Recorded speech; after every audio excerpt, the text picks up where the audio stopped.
سیب کا جوس پینے سے ہائی بلڈ پریشر میں کمی آتی ہے اور جسم طاقتور ہوتا ہے۔ کھانا کھانے کے فوراً بعد نہانے سے فالج کا اندیشہ ہوتا ہے۔ کالی مرچ چبانے سے پٹھوں میں درد کا مسئلہ ختم ہو جاتا ہے۔ نہانے کے بعد بدن پر سرسوں کا تیل لگانے سے بدن میں طاقت آتی ہے۔ بینگن کو انگاروں پر بھون کر کھانے سے آپ کی چھاتی خوبصورت اور بڑی ہو جاتی ہے۔ عورت کا بال کھول کر سونا گھر میں اسیب کی نشانی ہے۔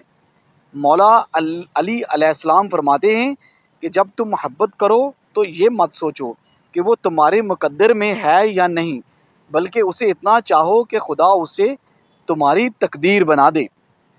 دوپہر کے بعد خربوزے کھانے سے معدے کی جلن ختم ہو جاتی ہے۔ دماغ کو تباہ کرنے والی 6 چیزیں: بہت کم سونا، زیادہ گرم کھانا کھانا، ہر وقت سوچتے رہنا، بہت زیادہ غصہ کرنا، سوتے وقت جراب پہننا اور زیادہ گرم چیزیں کھانا۔ 7 لوگ ہمیشہ کامیاب ہوتے ہیں جو اللہ پر یقین رکھتے ہیں، اللہ پر بھروسہ رکھتے ہیں، محنت اور استقامت سے کام کرتے ہیں، وقت کی قدر جانتے ہیں، فضول کاموں سے بچتے ہیں، مشکلات میں صبر اور حوصلہ دکھاتے ہیں، اپنی غلطیوں سے سبق سیکھتے ہیں، دوسروں کے ساتھ اچھا سلوک اور دوسروں کا احترام کرتے ہیں، ہمیشہ سچائی اور دیانتداری کو ترجیح دیتے ہیں۔ جس گھر میں روزانہ صبح کے وقت گھر کی صفائی کی جاتی ہے اس گھر میں رزق کی فراوانی ہوتی ہے۔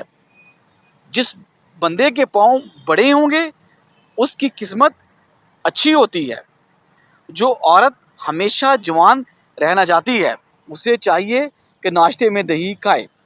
جو مرد جوان رہنا چاہتا ہے اسے چاہیے کہ رات کو سوتے وقت زیتون کے تیل سے اپنے پاؤں کی مالش کرے۔ جس عورت کا گھر بکھرا پڑا رہتا ہے وہ ذہنی الجھن کا شکار ہوتی ہے۔ جس عورت کا گھر صاف ستھرا رہتا ہے وہ صاف گو اور کھری ہوتی ہے۔ جس عورت کے گھر میں پھول اور پودے ہوں وہ محبت کرنے والی، زندگی سے پیار کرنے والی عورت ہوتی ہے۔ جو عورت ہر وقت اپنے گھر کو دھوتی رہتی ہے اصل میں وہ اپنے غم کو چھپانے کی کوشش کرتی ہے۔ درود پاک وہ روحانی دعا ہے جو انسان کا باطن بہترین کرتی جاتی ہے۔ عورت کی چھٹی حص مرد کی نسبت اکثر بالکل درست ہوتی ہے۔ جو اللہ پاک اور قیامت کے دن پر ایمان رکھتا ہے اسے چاہیے کہ اچھی بات منہ سے نکالے یا پھر خاموش رہے۔ کچے تل کھانے سے آپ کی عمر میں اضافہ ہوتا ہے۔ کالی مرچ کا روزانہ استعمال کرنے سے پیٹ کی گیس زیادہ نہیں ہوتی۔ جو عورتیں زیادہ وزن اٹھاتی ہیں ان میں ہڈیوں کی بیماری پیدا ہو جاتی ہے۔ کان پر بال آ جائے تو یہ دولت مندی اور بزرگی کی علامت ہے۔ کانوں کے اندر خارش ہو جانا یادداشت کم ہونے کی علامت ہے۔ ترک کہاوت ہے کہ اگر آپ تمام پھولوں کو کاٹ سکتے ہیں مگر بہار کو آنے سے نہیں روک سکتے۔ اسب گول کا استعمال آپ کو بہت سی بیماریوں سے بچاتا ہے، خاص طور پر موٹاپا جو 100 بیماریوں کی جڑ ہے، اسب گول اسے جڑ سے ختم کر دیتا ہے۔ جس گھر میں غصہ کرنے والی عورت رہتی ہے اس گھر میں برکت نہیں آتی۔ گھر سے عجیب آوازوں کا آنا اور چیزوں کا بار بار گم ہو جانا جنات کی موجودگی کی نشانی ہو سکتی ہے۔ عورت کے ہمدرد صرف 4 ہی ہیں: اس کا باپ، اس کا بھائی، اس کا شوہر اور اس کا بیٹا۔ باقی کسی سے ہمدردی کی امید رکھنا عورت کے لیے خطرناک ہے۔ خوش رہنے کے لیے یہی بات کافی ہے کہ ایک ماں سے 70 گنا زیادہ محبت کرنے والا رب کبھی آپ پر برداشت سے زیادہ دکھ نہیں دیتا اور کبھی صبر سے زیادہ امتحان آپ کا نہیں لیتا۔ ماہواری کے دوران ادرک کا استعمال کریں یا ادرک کی چائے پئیں، یہ درد کم کرنے اور ماہواری کی باقاعدگی کو درست کرنے کے لیے مفید ہے۔ انگور کھانے سے پھیپھڑوں کو طاقت ملتی ہے، زکام اور کھانسی ختم ہوتی ہے اور بلغم باہر نکالتا ہے۔ یاد رکھیں انگور کھانے کے فوراً بعد پانی نہ پئیں۔ ورزش کرنا فالج کے خطرے کو کم کرنے کا ایک بہترین ذریعہ ہے۔ فالج کے بیماری ہے تو کھجور کا جوس پینے سے کافی حد تک آرام آ جاتا ہے۔ خواب میں خوبصورت عورت کو دیکھنا جلد دولت آنے کی علامت ہے۔ حسد کا کوئی فائدہ نہیں، بلندیاں صرف خدا کی ذات عطا فرماتی ہے۔ جس کی 3 بیٹیاں ہوتی ہیں اس بندے کا رزق بڑھتا رہتا ہے۔ جو عورت صدیوں تک جوان رہنا چاہتی ہے وہ روزانہ کشمش کھانے کو اپنا معمول بنا لے۔ زندگی میں سب سے زیادہ بے بس ہم تب ہوتے ہیں جب ہم چاہ کر بھی خود کو ثابت نہیں کر پاتے۔ شوہر کو اپنے قدموں میں لانا ہے تو اچھے اور لذیذ کھانے اس کو کھلائیں۔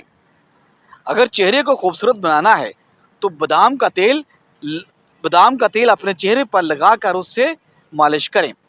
ہم نے اپنے گھروں کے اندر قرآن پاک کو مقدس سمجھ کر اتنا اونچا رکھ دیا ہے کہ اب وہاں تک ہاتھ نہیں جاتا۔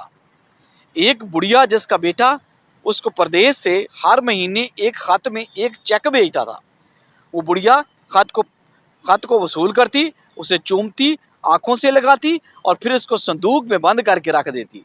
وہ یہ تو جانتی تھی کہ اس کے پیارے بیٹے کا بڑا ہی پیارا خط آیا ہے، لیکن ان پڑھ بڑھیا کو پتہ نہیں تھا کہ یہ خط نہیں بلکہ اس کے بیٹے نے رقم کا چیک بھیجا ہے اس کے لیے، جس سے وہ بینک لے کر جاتی تو اس کو پیسے ملتے۔ وہ بڑھیا غربت اور افلاس سے وفات پا گئی، لیکن اس کو ساری زندگی یہ پتہ نہ چل سکا کہ اس کا بیٹا اس کے لیے رقم بیچتا رہا ہے۔ اللہ کا کلام ہمارے پاس آیا لیکن ہم نے بڑھیا کی طرح اس کو آنکھوں سے لگایا، چوما، چھاتی سے لگایا، غلاف میں بند کر کے اونچی جگہ پہ رکھ دیا، لیکن اس سے فائدہ اور ہدایت حاصل نہ کی۔ اور جب ہم اس دنیا فانی سے جائیں گے تو ہم بھی اس بڑھیا کی ہی طرح کے ہوں گے۔ ہم بھی اس بڑھیا کی طرح کے ہوں گے جس نے اپنی لا علمی کی بنا پر نعمتوں کے ہوتے ہوئے ان کا استعمال نہ کیا۔ مگر ہم تو جانتے ہیں کہ قرآن پاک تو دلوں کو بدلنے والی کتاب ہے۔ بدبخت ہے جس نے تعمیر ذات اور کامیاب زندگی پر درجنوں کتابیں پڑھ لیں لیکن پاس پڑا قرآن پاک غرد و آلود ہوتا رہا۔ سوچئے گا ضرور اس سے پہلے کہ وقت آپ کے ہاتھ سے نکل جائے۔ اگر معدہ کمزور ہے تو 1 تولہ سابودانہ کو 1 کپ دودھ میں پکا کر کھائیں۔ سورۃ الرحمن کو دن میں بار بار سننے سے جسم میں کینسر کے سیل بڑی تیزی سے ختم ہوتے ہیں۔ شام کو پیاز کھانے والے کو بواسیر جیسی بیماری نہیں لگتی۔ پانی میں پودینہ ڈال کر پی لیا کریں، آپ کے چہرے پر چھائیاں کبھی نہیں آئیں گی۔ نظر کی کمزوری سے نجات کے لیے ہر نماز کے بعد یا اللہ یا نورو 11 بار پڑھ کر دونوں ہاتھوں کی انگلیوں پر پھونک مار کر اپنی آنکھوں پر اس کو پھیر لیں۔ نظر کی کمزوری ہمیشہ کے لیے ختم ہو جائے گی اور آپ کو اس سے نجات مل جائے گی۔ کھانے میں دار چینی، ہلدی، اجوائن، کالی مرچ لازمی استعمال کریں تاکہ آپ جسم کی چربی نہ بڑھے اور آپ کا وزن کنٹرول میں رہے۔ لونگ چبانے سے بدن کی سوجن کم ہوتی ہے اور یہ بہت سی بیماریوں میں فائدہ مند ثابت ہوتا ہے۔ چنے کی دال میں سونف ملا کر کھانے سے آپ کی جوانی برقرار رہتی ہے۔ 90 سال کی عمر میں بھی آپ 18 سال جیسا جوان رہنا چاہتے ہیں تو گائے کے دودھ میں اسبگول کا چھلکا ملا کر لازمی پیا کریں۔ خوش رہنے کا صرف ایک ہی راز ہے کہ امید صرف اپنے رب سے رکھو، کسی اور بندے سے نہیں۔ پریشانی ایک بری بلا ہے، یہ سب کچھ لے جاتی ہے اور بدلے میں کچھ نہیں دے کر جاتی۔ زیتون کا تیل رات کو سوتے وقت 1 انگلی ناک میں لگائیں اور 1 انگلی ناف میں لگا لیں، انشاءاللہ جسم کی تمام بیماریوں سے آپ محفوظ رہیں گے۔ جووں کا دلیا جو چکی کا پیسا ہوا ہو اس کو رات کو پکائیں اور اوس میں رکھ دیں۔ صبح اٹھ کر 1 چمچ السی کے بیج پیس لیں اور 1 پلیٹ جو کا دلیا لیں اور اس پر چھڑک کر کھائیں۔ بلڈ پریشر، بار بار پیشاب آنا، نظر کی کمزوری، مثانے کی کمزوری، معدے کے مسائل، ہڈیوں اور جوڑوں کا درد، دماغی کمزوری اور گیس اور بدہضمی سے انشاءاللہ آپ کو ہمیشہ کے لیے نجات مل جائے گی۔ ویڈیو پسند آئی ہے تو لائک کریں، شیئر کریں، سبسکرائب کریں۔